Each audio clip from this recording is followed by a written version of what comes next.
मित्रांनो, आजच्या व्हिडिओच्या भागामध्ये आपण सावरपाडा एक्सप्रेस कविता राऊत हा पाठ पाहणार आहोत।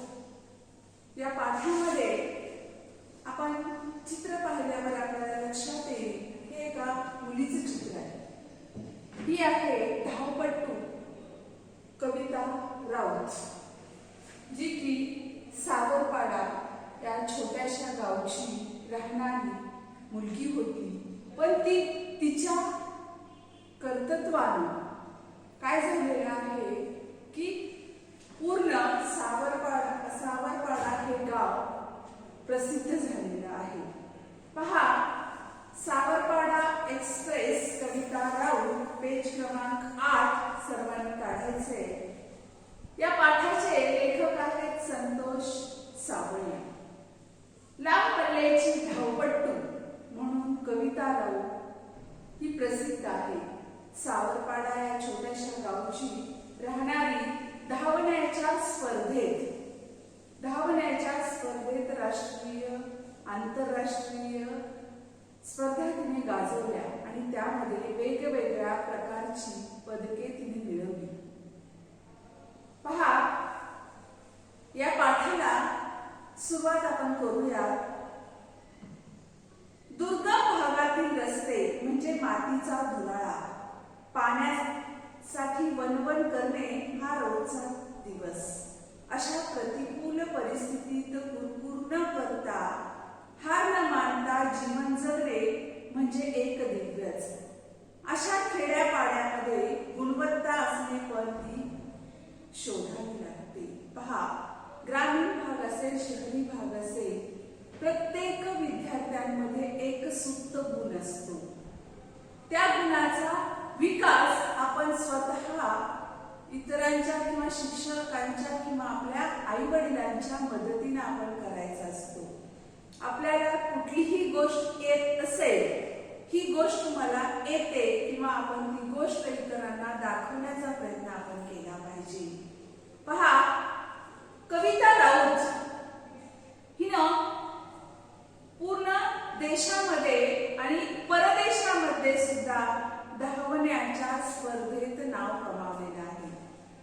दुर्गम भागामध्ये, दुर्गम म्हणजे अतिशय ग्रामीण भाग, खेड, छोटस गाव, ज्या गावचं नाव होतं सावरपाडा, या गावची राहणारी कविता, ज्या गावाला जाण्यासाठी रस्ता सुद्धा फक्त मातीचा धुळा होता, म्हणजे एवढा खराब रस्ता होता की त्या रस्त्यानं जात असताना सुद्धा नुसती माती किंवा पावसाळ्यामध्ये चिखल अशा प्रकारचा तो रस्ता होता।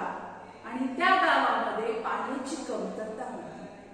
पाण्यासाठी सगळीकडे वणवण भटकावं लागत होतं। वणवण भटकणे म्हणजे सगळीकडे फिरणे, काही दिशा भटकणे, ह्याला वणवण। जिथं पाणी आहे तिथं जावं लागायचं, लांब असो जवळ असो, त्यासाठी आपल्याला पाणी हे आपल्याला लागतंच। मग पाण्याची गरज भागवण्यासाठी वणवण भटकावं लागायचं। हा तर पाणी दररोज लागतं, म्हणून दररोज पाण्यासाठी वणवण भटकावं लागायचं, असं हे गाव होतं। अशा प्रतिकूल परिस्थितीत कुरकुर न करता, हार न मानता जीवन जगणे म्हणजे एक दिव्यच। पहा, आपल्यासाठी हे एक आव्हानच आहे। कोणतं आव्हान आहे की ज्या परिस्थितीत, प्रतिकूल परिस्थिती, अशा कठीण परिस्थितीत, प्रतिकूल म्हणजे कठीण परिस्थितीमध्ये कसल्याही प्रकारची तक्रार न करता, कुरकुर न करता, किंवा आलेल्या संकटाशी सामना करून पुढे जाणं, हे कविताच्या जीवनामध्ये घडलेली एक सत्य घटना आहे की तिनं आपल्या जीवनामध्ये कसे संकट आले। छोटस गाव, पाण्यासाठी तर भटकावं लागायचं, गावाला रस्ता तर नव्हता, आणि यामध्ये तिनं कसलीही कुणाकडे तक्रार केली नाही, की स्वतः हार मानली नाही की मी हे करू शकत नाही, अशी हारही मानली नाही। आणि तिनं काय केलं, अशा खेड्यामधून आपली गुणवत्ता टिकवून ठेवली आणि ती गुणवत्ता टिकवण्यासाठी प्रयत्न केले। पहा, असाच एक डोंगर, असा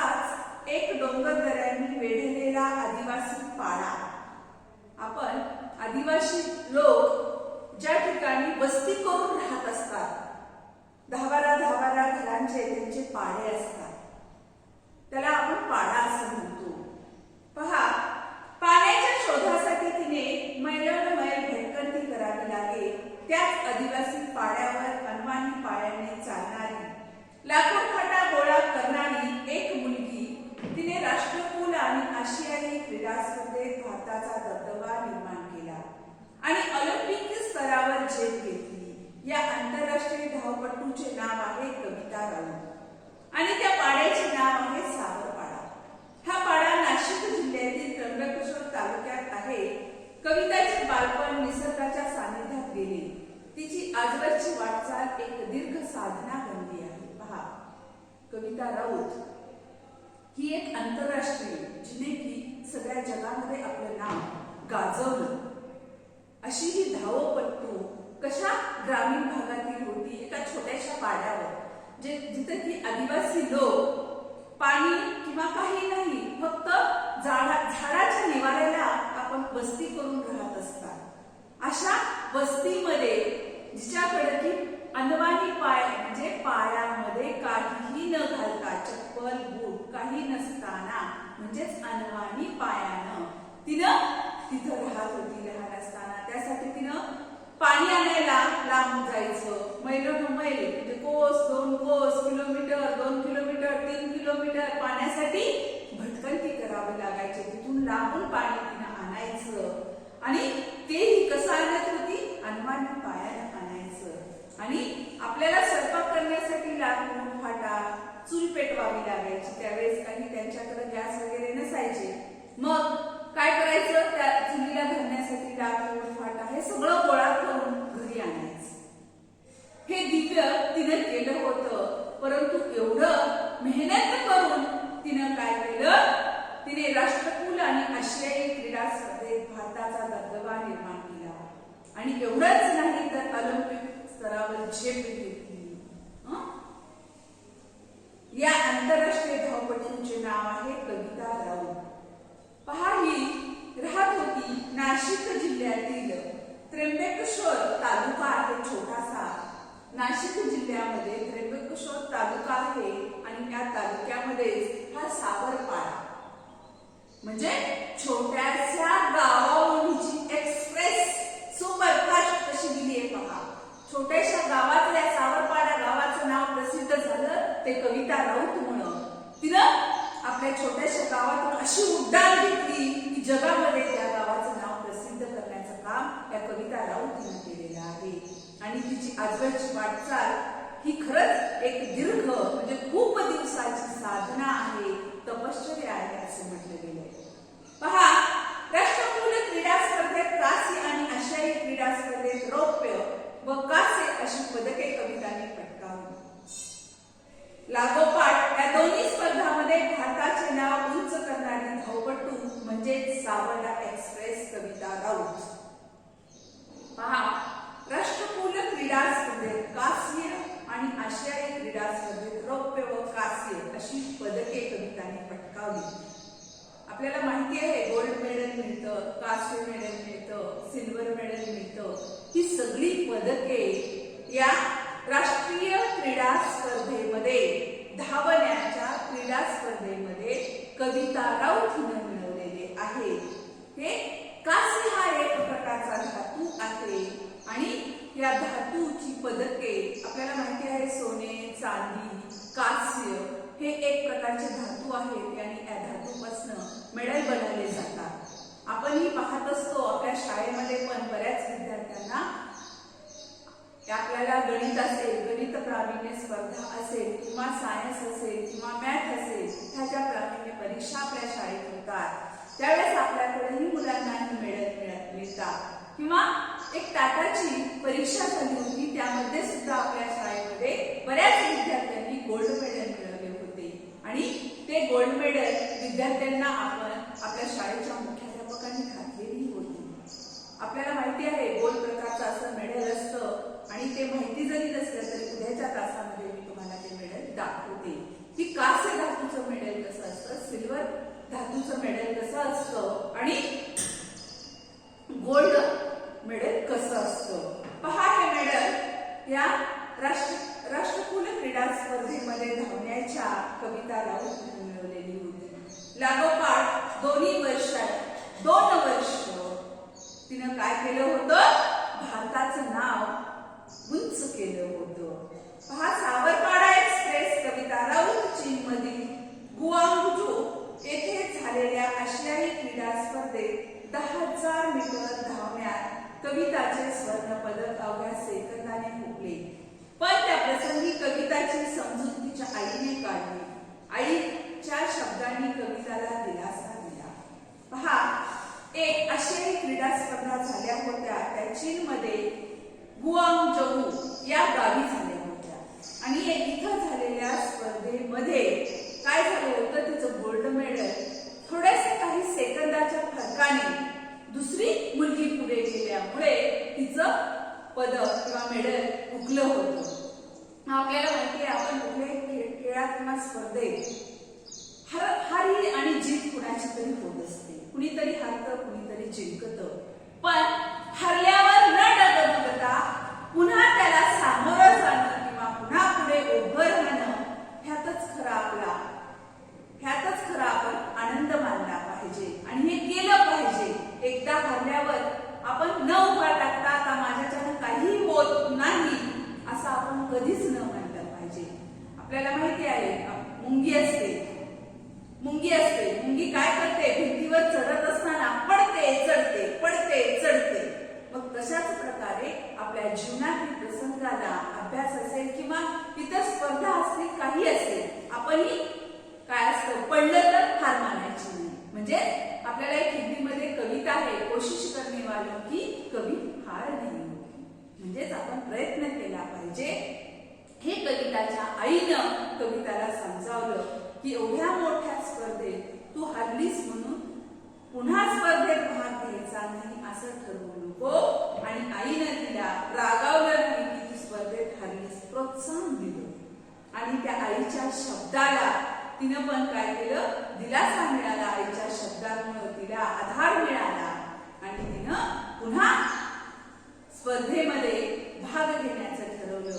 पहा, पूर्वीच्या काळी प्रत्येकाचे आई वडील सुशिक्षित होते असं नाही. कविता राऊत हिची आई तर अशिक्षित होती, पण अशिक्षित असताना पण तिनं आपल्या मुलीला पुढे जाण्यासाठी कशा प्रकारचा संदेश दिला हे आपण पुढच्या परिच्छेदामध्ये पाहूया. पहा, अवघ्या 4थी शिकलेल्या आईच्या संबंध शब्दांनी कविताला आजवर अनेक कठीण प्रसंगी आधार दिला आहे. कष्टप्रद अनुभवामुळे कविताचे पाय कणखर बनले. नाशिक जिल्हास्तरीय शालेय क्रीडा स्पर्धेत कविताने धावण्यात प्रथम क्रमांक मिळवला. पण कविताचे वेगळेपण तिचे वडील रामदास आणि आई सुमित्रा यांना फारशा तीव्रतेने त्यावेळी जाणवले नाही. कविताच्या पायामधील चमकदार दौड हेरली ती प्रशिक्षक विजेंद्र सिंग यांनी. त्यांनी कविताच्या आईवडिलांची मानसिकता तयार केली आणि तिला नाशिकच्या भोसरा मिलिटरी स्कूलच्या मैदानावर तंत्रशुद्ध पद्धतीने धावण्याचे धडे देण्यास सुरुवात केली. बूट घालून धावणे कविताला अवघड वाटायचे, कारण लहानपणापासून अनवाणी धावण्याची तिला सवय होती. विजेंद्र सिंग यांनी तिच्याकडून बूट घालून धावण्याचा सराव नियमितपणे करून घेतला. पहा, तिचे आई वडील खूप अशिक्षित होते. अवघी 4थी शिकलेली तिची आई खूप समंजस शब्दांनी कविताला तिनं अनेक कठीण प्रसंगामध्ये आधार दिलेला होता की अनेक कठीण प्रसंगातून मार्ग काढून आपण पुढे कसं जायचं यासाठी तिच्या आईनं प्रेरणा दिली होती.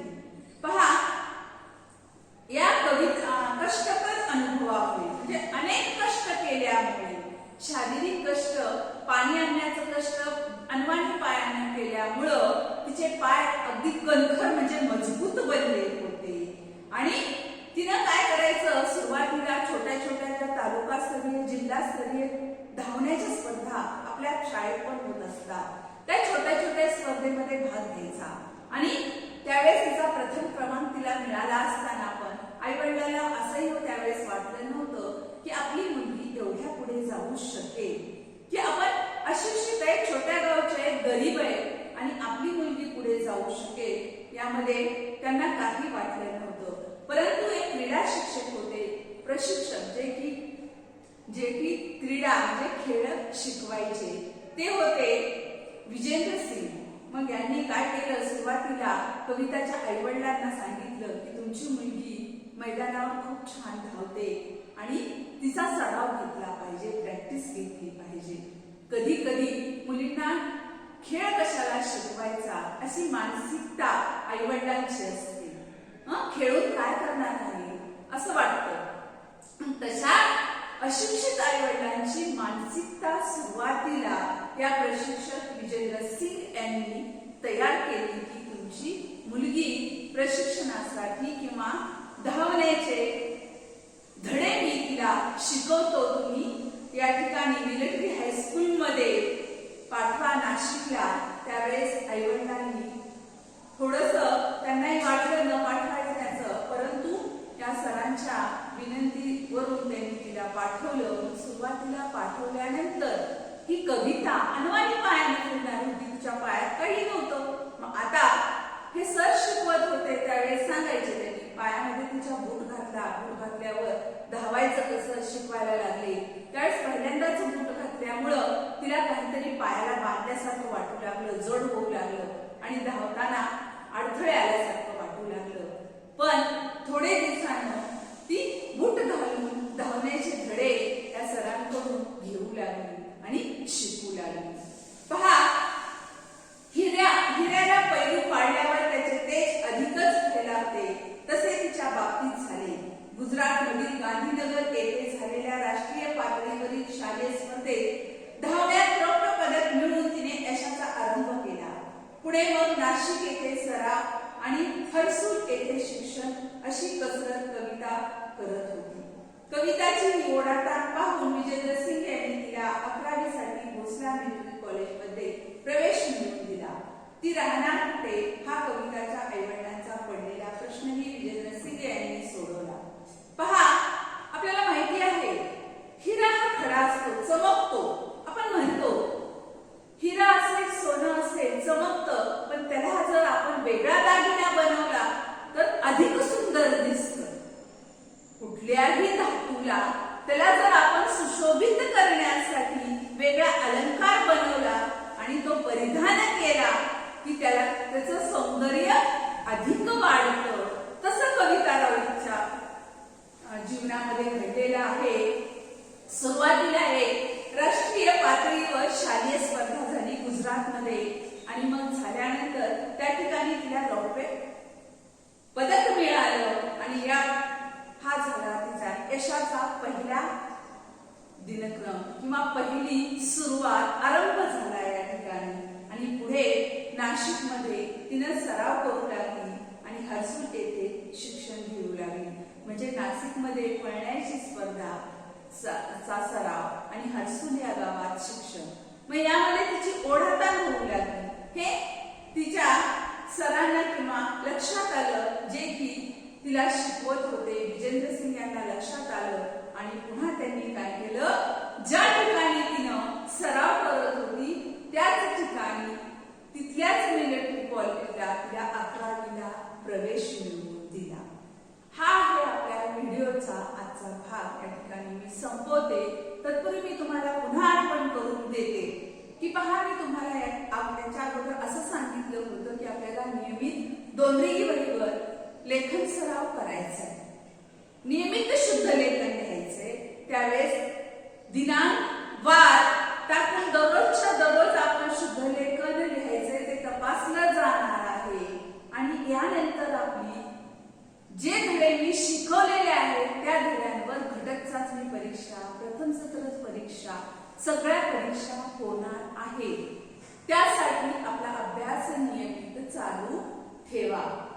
घरी राहून आपल्याला नियमित अभ्यास करायचा, अभ्यास पाहायचा, व्हिडिओ पाहायचे आणि दिलेला वर्गपाठ असेल, गृहपाठ असेल, उपक्रम असतील, सगळं काही व्यवस्थित त्याचं लेखन करायचंय आणि ते आपलं तपासलं जाणार आहे याची जाण सर्वांनी असू द्या.